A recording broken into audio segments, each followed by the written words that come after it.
Up your ass, you'll floss your teeth with my shoelaces, nigga. Play with me, bro. Don't play with me, bro. Don't play with mine, bro. Don't play with mine. Just don't play with mine. I remember how you and Wallow were crying. You and Wallow were crying. Oh, my son. Oh, my son got killed. Oh, you were crying. Now you talking about snitching.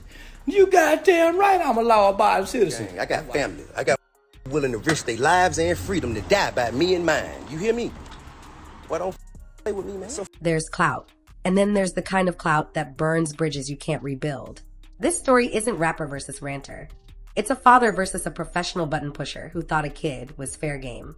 When Charleston White aimed his mouth at T.I.'s son, King Harris, he didn't just stir the pot. He cracked the lid. The second he dragged a real-world tragedy into a threat, the internet stopped laughing. Because in that moment, it wasn't content. It was a line crossed where family lives. If you believe kids aren't props, tap subscribe and share. Let's keep families off limits. King Harris had been in the headlines, the kind of growing up under a spotlight mess most teens never face. To say about my son, what some grown man had to say about my son, man. Cause somebody please, just pull me up to speed, man. Just pull me up to speed. How some grown man had some to say about my son. Just pull me up to speed on that, man. Just pull me up to speed on that, man. What sucker ass grown as wasted his whole life doing absolutely nothing. Got something to say about my son at the beginning of his adult life. Charleston saw an opening and sprinted through it. He mocked. He taunted. Then he said the quiet part out loud. He claimed he'd Trayvon Martin, king if the teenager ever put hands on him. That wasn't edgy. That was vile. Mom and dad raised a yellow. Yeah, that nigga T.I. son say. The outrage wasn't just fans. It was anyone who remembers what that name means. Parents heard it and flinched. Activists heard it and called it out. People who never agree on anything agreed on this. You don't play with that kind of pain. I ain't in no gang. I got family. I got who willing to risk their lives and freedom to die by me and mine. You hear me?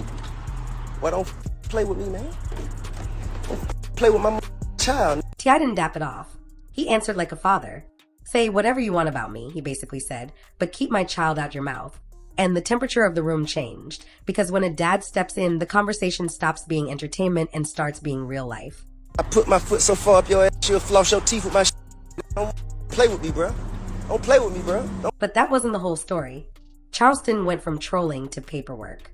He boasted online that he tagged the Atlanta Police Department and the DA, framing King as the aggressor and hinting he'd help send the kid to jail. Yeah, and he going to jail again. He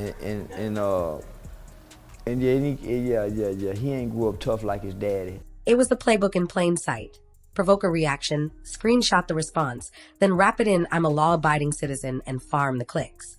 The tactic turns messy moments into measurable metrics. The algorithm doesn't ask if a teenager's future is on the line. Boy, who did what, who, man, we was about to whoop when you come back down here from telling. Yo, I can see you had a soft... Audiences split. Some called it keeping records. Others saw it as weaponizing the system against a kid. Either way, the headline became the content. And once the paperwork enters the chat, you aren't arguing over opinions anymore. You're flirting with consequences. This is they call the laws, and they came. He over there.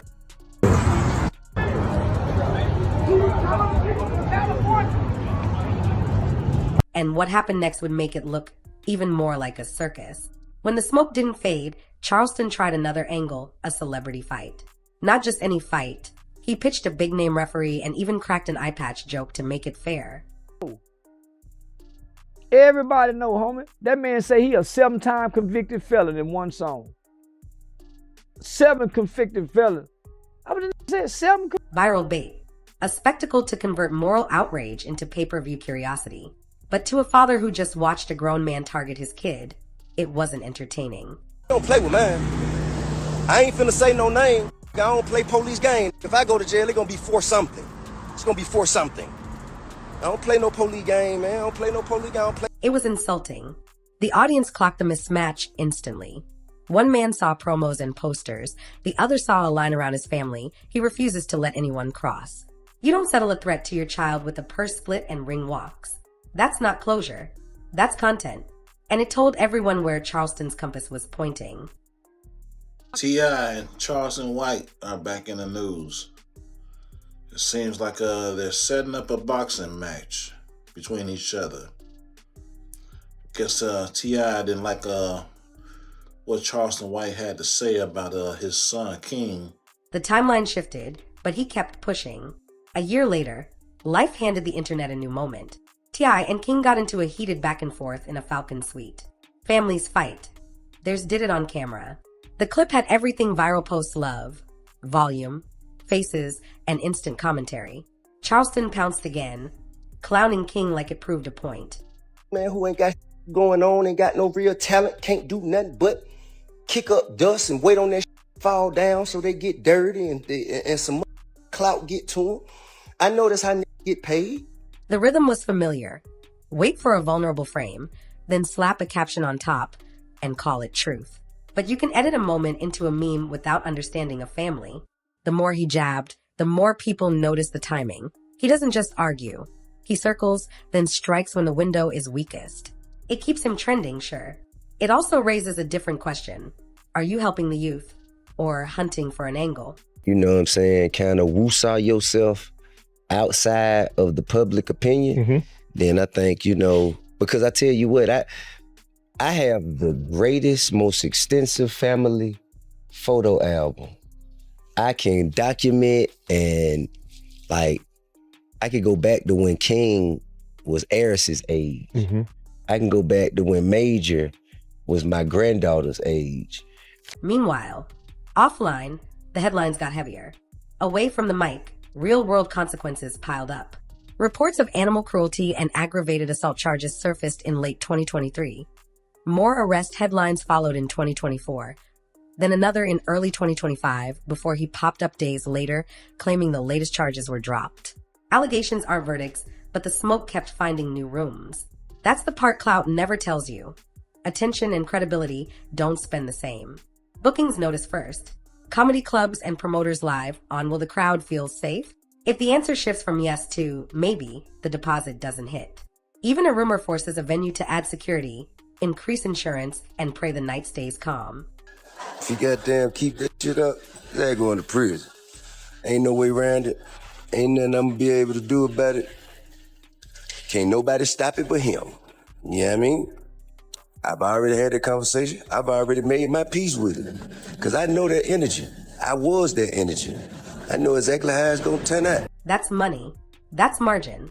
And when margins wobble, phone calls stop getting returned. You can be viral and still be unbookable. Sponsors get skittish next. Brands don't care about your hot take if the comments under your name are screenshots of mugshots and court dates.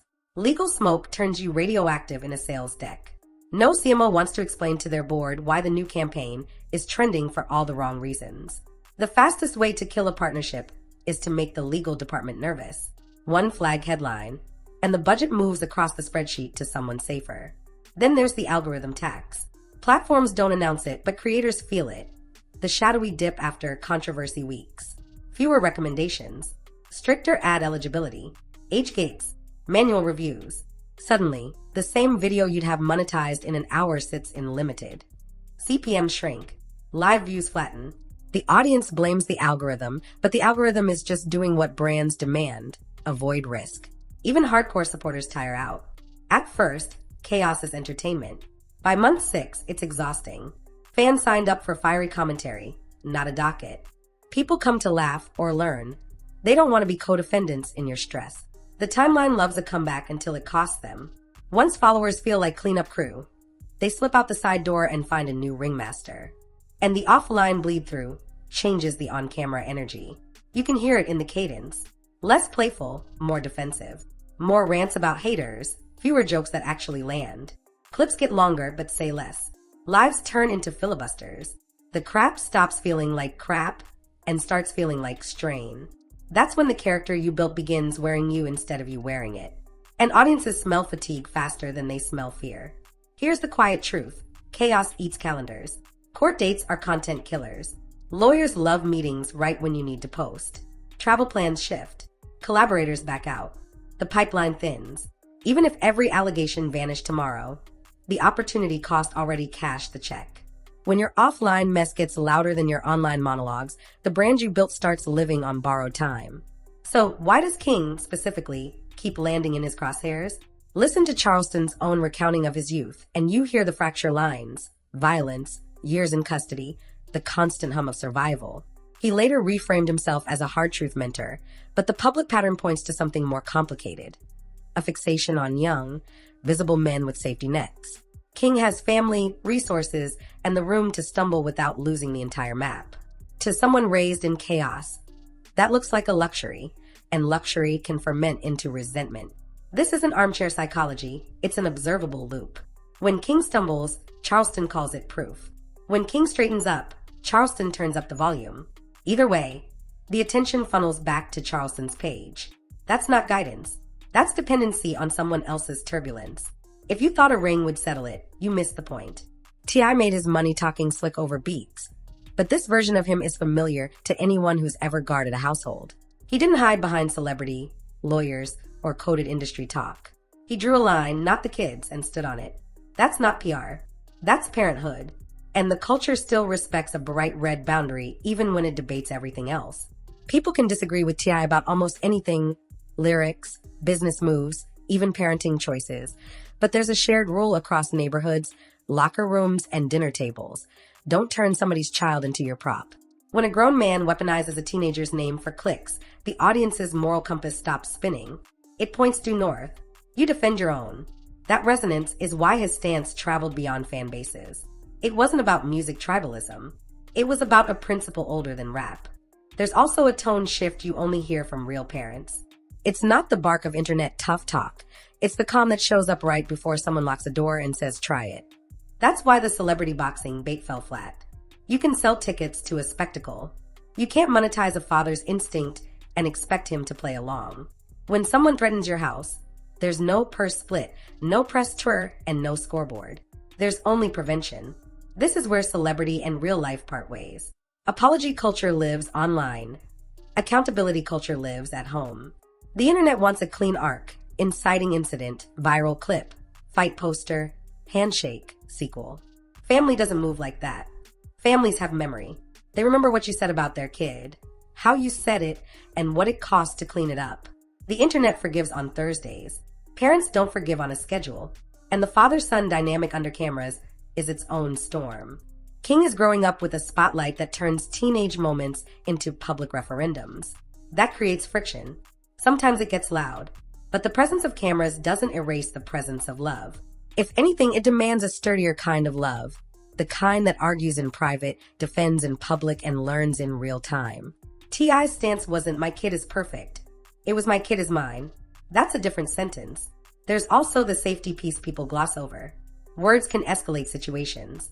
When someone with a platform frames a teenager as a target, it invites strangers to audition for a headline. That's why the boundary matters. It's not about image. It's about outcomes.